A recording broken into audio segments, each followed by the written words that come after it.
तीसरी बार बनेगी मोदी जी की सरकार यानी कि बीजेपी सरकार। ऐसे में इस बार कौन सी पार्टियां बनेगी उनके लिए सिरदर्द। जी हां, सीट सिंगल डिमांड हाई, नई सरकार में पीएम मोदी का सिरदर्द बनेगी एनडीए की ये चिल्लर पार्टियां। आप सभी को बता दें कि लोकसभा चुनाव नतीजों के बाद अब सरकार गठन की तैयारी है। नरेंद्र मोदी ने राष्ट्रपति द्रौपदी मुर्मू से मुलाकात कर प्रधानमंत्री पद से इस्तीफा सौंप दिया है। नरेंद्र मोदी आज यानी 7 जून को लगातार तीसरी बार सरकार बनाने के लिए दावा पेश करेंगे। भारतीय जनता पार्टी यानी बीजेपी सरकार बनाने की कयावत में जुटी है, तो वहीं सहयोगी दलों की डिमांड लिस्ट में भी सामने आने लगी है। सरकार गठन के लिए अहम एन फैक्टर के दोनों एन यानी चंद्रबाबू नायडू और नीतीश कुमार की अपनी शर्तें हैं, तो बाकी गठक दलों की भी अपनी अपनी डिमांड है। चंद्रबाबू नायडू की पार्टी ने लोकसभा स्पीकर के साथ सरकार में अहम मंत्रालयों पर दावा ठोकने के साथ ही आंध्र प्रदेश को विशेष राज्य का दर्जा देने की मांग उठा दी है, तो वहीं नीतीश कुमार की अगुवाई वाली जनता दल यूनाइटेड ने भी यूसीसी पर चर्चा अग्निवीर योजना पर पुनर्विचार की शर्त रख दी है।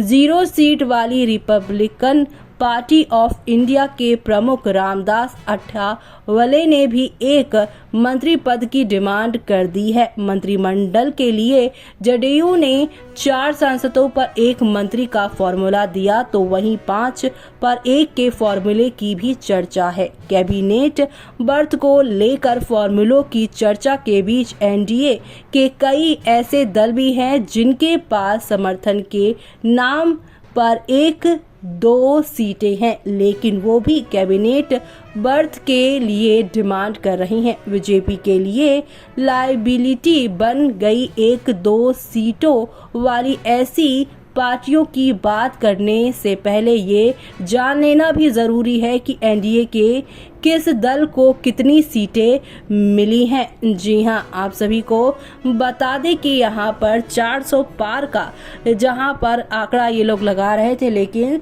240 भी ही सिमट कर बीजेपी रह गई है। जी हां, बीजेपी की अगुवाई वाले एनडीए को 393 सीटों पर जीत मिली है, जिसमें से 240 सीटों पर जीत के साथ बीजेपी सबसे बड़ी पार्टी के रूप में उभरी है। सीटों के लिहाज से एनडीए में 16 सीटों वाली तेलुगु देशम पार्टी दूसरे और 12 सीटों वाली नीतीश कुमार की जनता दल यूनाइटेड तीसरे नंबर पर है।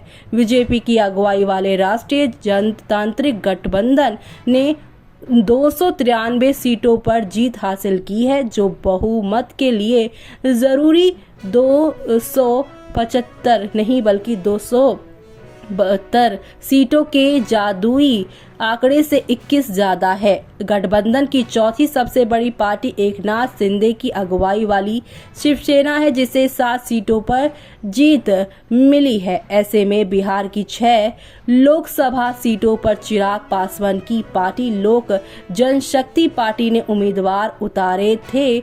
एलजेपीआर को 6 में से 5 सीटों पर जीत मिली है। 5 सीटों वाली एलजेपीआर सीटों के लिहाज से एनडीए में बीजेपी, टीडीपी, जेडीयू और शिवसेना के बाद 5वीं सबसे बड़ी पार्टी है। इन दलों के अलावा एनडीए का कोई भी घटक दल 5 सीट के आंकड़े तक भी नहीं पहुंच सका। 1 और 2 सीटें जीतने वाली पार्टियों की संख्या ही अधिक नजर आ रही है। ऐसे में एनडीए की 10 पार्टियां ऐसी हैं जिनके पास संख्या बल के नाम पर 1 या 2 सांसद ही हैं। पश्चिम यूपी के सियासत में अच्छा प्रभाव रखने वाली राष्ट्रीय लोक दल यानी आरएलडी के 2 सांसद हैं। पूर्व प्रधानमंत्री एचडी देवगौड़ा की पार्टी जनता दल यानी सेकुलर यानी हम बात करें जेडीएस और पवन कल्याण की अगुवाई वाली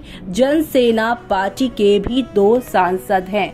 अनुप्रिया पटेल की अगुवाई वाली अपना दल जितन राम मांझी की हिंदुस्तानी आवाम मोर्चा, अजीत पवार की राष्ट्रवादी कांग्रेस पार्टी, प्रेम सिंह तमांग गोले की सिक्किम क्रांतिकारी मोर्चा, Assam Gana Parishad, all Jharkhand student union, UPPL के एक सांसद। जी हाँ, यहाँ पर काफ़ी सारे जनता जो है अब एक साथ टीम अप होते हुए लोगों को देखेगी। ऐसे में अब जहाँ पर ये सारी पार्टियां ऐसे नाम सामने आ रहे हैं जो एकजुट होकर शायद सरकार बना सके।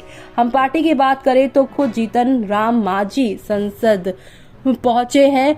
मांझी बिहार सरकार में कई बार मंत्री रहे हैं। पूर्व मुख्यमंत्री अजीत पवार की NCP से सुनील टकरे जीते हैं, तो वहीं लोकसभा में 0 संख्या बल वाले रामदास अठावले की कैबिनेट में भागीदारी की डिमांड के बाद ये दल भी कैबिनेट में भारी भरकम पोस्ट की उम्मीद लगाए बैठे हैं। रुपए के लेन देन में छुट्टे कराने के लिए एक टर्म यूज होता है चिल्लर यानी 1-2 के सिक्के। लोकसभा चुनाव नतीजों के बाद अब ये 1-2 सीटों वाली पार्टियों के हैवीवेट नेताओं को NDA सरकार में एडजस्ट कराना PM मोदी के लिए सिरदर्द बन सकता है।